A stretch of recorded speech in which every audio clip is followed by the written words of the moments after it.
ஒரு மாணவனாக தொடங்கி என் பயணத்தை தொடங்கி இன்றைக்கு திராவிட மாணவர்கள் நடத்துகிற இந்த மாநாட்டிலே பங்கேற்று தமிழர் தலைவர் ஐயா அவர்கள் கொடுத்த வாய்ப்பை பெற்று குடியரசு ஏற்றின் தொகுதிகளை பெறுகிற வாய்ப்பு, வெளியிடுகிற வாய்ப்பு, ஒரு மகத்தான வாய்ப்பு, வரலாற்று சிறப்பு வாய்ந்த ஒரு வாய்ப்பை நான் பெற்றதை எண்ணி இரும்போது எழுதுகிறேன். அதற்காக என்றென்றைக்கும் நான் தமிழர் தலைவருக்கு நன்றி சொல்ல கடமைப்பட்டிருக்கிறேன். நேற்றைக்கு முதல் நாள் நடந்த மாநாட்டில் திராவிடர் கழகம், திராவிட முன்னேற்றக் கழகம், விடுதலை சிறுத்தைகள் இந்த 3 இயக்கமும் என்றைக்கும் இணைந்து நிற்கும், ஒரே களத்தில் நிற்கும் என்று சொன்னார். அப்படி சொல்லுகிற போது அவர்கள் சொல்லுவதைப் போல நாங்கள் திரிசூலமாக இருப்போம் என்று சொல்ல மாட்டோம், நாங்கள் முத்தமிழாக இருப்போம் என்று மிக அழகாக அவருக்கே உரிய பாணியில் அந்த இலக்கிய நயத்தோடு தமிழ் நயத்தோடு சொன்னார்கள். அது எனக்கு மிகப்பெரிய ஒரு அங்கீகாரம், மறக்க முடியாத ஒரு நிகழ்வு. தமிழர் தலைவர் அவர்கள் சொன்னதை அப்படியே நம்முடைய தமிழக முதல்வர் அவர்களும் வழிமொழிந்தார். நம்முடைய இளவல் அவர்கள் சொன்னதை நானும் வழிமொழிகிறேன், இந்த 3 இயக்கமும் ஒன்றாய் இருந்து களப்பணி ஆற்றும் என்று சொன்னார்கள். ஆக அடித்தளம் என்பது பெரியாரியம் என்பதை உறுதிப்படுத்துவதற்காக நான் சொல்லுகிறேன். புரட்சியாளர் அம்பேத்கர் அவர்களை தார்மீக தலைவராக நான் ஏற்றுக்கொண்டு அவருடைய கருத்துக்களை இந்த இயக்கத்தின் அரசியல் கோட்பாடாக நான் ஏற்றுக்கொண்டு செயல்பட்டாலும் பெரியாரியம் என்பதுதான் திருமாவளவனின் அரசியலுக்கு அடித்தளம் என்பதை என்றைக்கும் நன்றி உணர்வோடு நான் சொல்ல கடமைப்பட்டவனாக இருக்கிறேன். இந்த நிலையில் இந்த எழுச்சி மிகுந்த மாநாட்டில் நீங்கள் நிறைவேற்றியிருக்கிற தீர்மானங்கள் ஒவ்வொன்றும் போற்றுதலுக்குரியது, பாராட்டுதலுக்குரியது. இந்த தீர்மானங்களை விடுதலை சிறுத்தைகளின் சார்பில் மனப்பூர்வமாக வரவேற்கிறோம், ஆதரிக்கிறோம். தேசிய அளவில் ஒரே கல்வி என்கிற திட்டத்தை இந்த மாநாடு கடுமையாக எதிர்த்திருக்கிறது. வரவேற்கத்தகுந்த தீர்மானம்.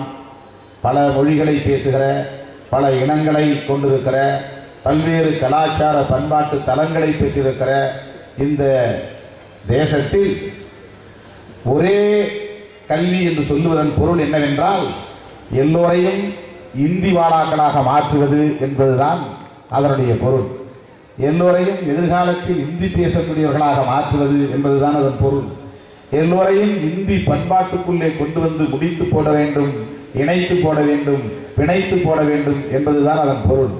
ஆகவே நம்முடைய கலாச்சாரத்தை, நம்முடைய பண்பாட்டை சிதைப்பதற்கு அது வழிவகுத்துவிடும். உலகில் மூத்த மொழி, முதுமொழி, முதல் மொழி தமிழ் என்பதை நம்முடைய மொழியியல் வல்லுநர்கள் ஒவ்வொருவரும் ஆய்ந்தறிந்து சொல்லியிருக்கிறார்கள். இந்தியாவிலே இரட்டை கலாச்சாரம்தான், ஒன்று தமிழ் கலாச்சாரம், இன்னொன்று தமிழ் அல்லாத கலாச்சாரம். இரட்டை இனம்தான், ஒன்று தமிழ் இனம், இன்னொன்று தமிழர் அல்லாத இனம். ஆகவேதான் வடவர்கள் எப்போதும் தமிழை பகையாகவே கருதுகிறார்கள், தமிழர்களையும் பகைவர்களாக கருதுகிறார்கள். கன்னடம் அல்லது மலையாளம் அல்லது தெலுங்கு இவையெல்லாம் இந்தியை ஒருபோதும் பகையாக கருதியதில்லை, சமஸ்கிருதத்தை ஒருபோதும் பகையாக கருதியதில்லை. வடவர் பண்பாட்டை எதிரான பண்பாடாக, மாற்றான பண்பாடாக கருதியதில்லை.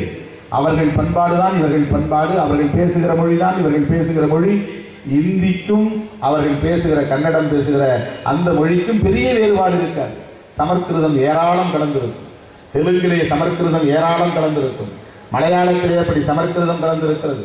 அவர்களுடைய பண்பாட்டை அப்படியே அவர்கள் உள்வாங்கிக் கொள்கிறார்கள், அதை ஏற்றுக்கொள்கிறார்கள், அதை அங்கீகரித்துக் கொள்கிறார்கள், அதற்கு இசைந்து போகிறார்கள். எப்போதும் எதிர்த்ததில்லை. இந்திய அளவில் தன்னுடைய தனித்தன்மையை பாதுகாத்துக் கொள்வதற்காக போராடிய ஒரே மொழி தமிழ் மொழிதான்.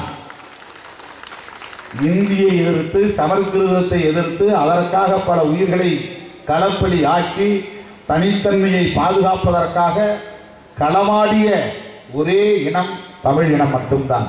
இந்தியாவில் வேறு எந்த இனமும் சமஸ்கிருதத்திற்கு எதிராகவோ இந்திக்கு எதிராகவோ வாய் திறந்ததும் இல்லை, போராடியதும் இல்லை.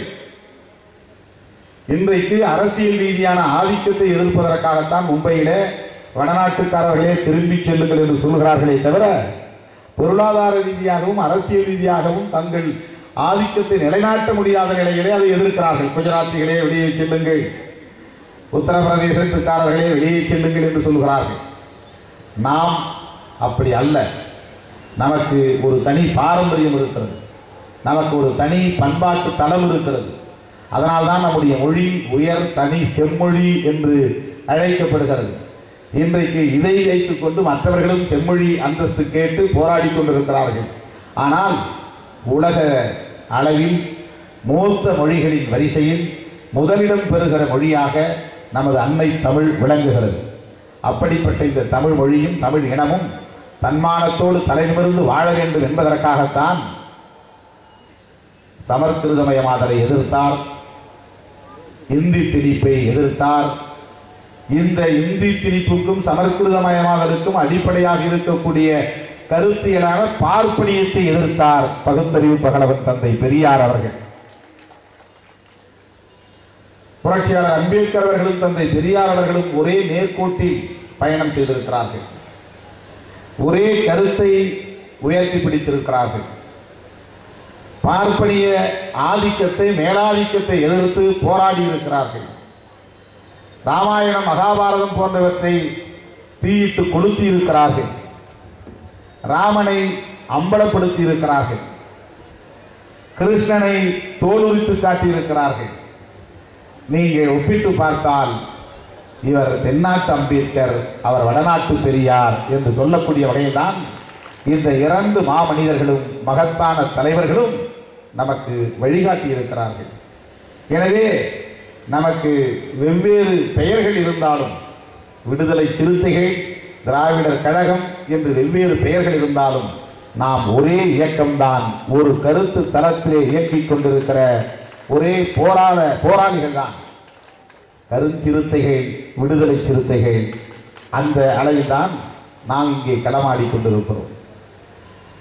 ஆகவே தந்தை பெரியார் அவர்கள் விட்டு சென்ற பணிகளை இன்றைக்கு அதே வீரியத்தோடு, அதே துணிச்சலோடு, இன்னும் சொல்ல போனால் அதைவிட பன்மடங்கு பாய்ச்சல் நிறைந்த வலிமையோடு தமிழர் தலைவர் அவர்கள் அதை வலுவாக்கி இருக்கிறார், விரிவுபடுத்தி இருக்கிறார். இன்றைக்கு ஐயா பெரியார் அவர்கள் இருந்தால் நம்முடைய தமிழர் தலைவர் அவர்களை உச்சி மோந்து பாராட்டுவார்.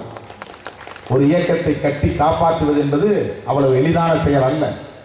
அரசியல் கட்சிகளிலே 4 பேர் வருவார்கள், போவார்கள், அதற்கு ஆதாயம் நோக்கம் இருக்கிறது. இந்த கட்சியிலே சேர்ந்தால் சட்டமன்ற உறுப்பினராகலாம், விரைவிலே நாடாளுமன்ற உறுப்பினராகலாம், அதன் மூலம் விரைவாக பணக்காரராகிவிடலாம், வசதி பெருகிவிடும், பதவி பரிசு கிடைக்கும் என்ற ஒரு சுயநலம் இருக்கும். அதனால் அரசியல் கட்சிகளில் எளிதாக மக்கள் வந்து சேருவார்கள், அதை வலிமைப்படுத்துவார்கள். ஒவ்வொருவருக்கும் ஒரு தேவை இருக்கிறது. ஆனால் எந்த எதிர்பார்ப்பும் இல்லாமல், பதவி பரிசு என்பதில் நாட்டமில்லாமல், நான் திராவிடர் கழகத்தை சார்ந்தவர் என்று சொல்லிக்கொள்ள இன்றைக்கும் ஒவ்வொரு மாவட்டத்திலும் ஒரு பெரும் படை இருக்கிறது என்று சொன்னால் அதை எந்த அளவுக்கு அவர் உழைத்திருந்தால் இதை கட்டி காப்பாற்ற முடியும் என்பதை நாம் எண்ணி பார்த்து பிரமிப்படைய வேண்டிய நிலையில் இருக்கிறோம். இன்றைக்கும் அதுவும் மாணவர்கள், நாங்கள் எல்லாம் திராவிட மாணவர் கழகத்தை சார்ந்தவர்கள் என்று பெருமையாக சொல்லிக் கொள்கிற நிலையில் பகுத்தறிவு கருத்துக்களை உள்வாங்கி இங்கே மிகச்சிறப்பாக பேசக்கூடிய அளவுக்கு அவர்கள் வளர்ச்சி பெற்று வருகிறார்கள், எழுச்சி பெற்று வருகிறார்கள் என்றால் தமிழர் தலைவர் அவர்களின் அளப்பரிய உழைப்பு அதிலிருந்து வெளிப்படுகிறது.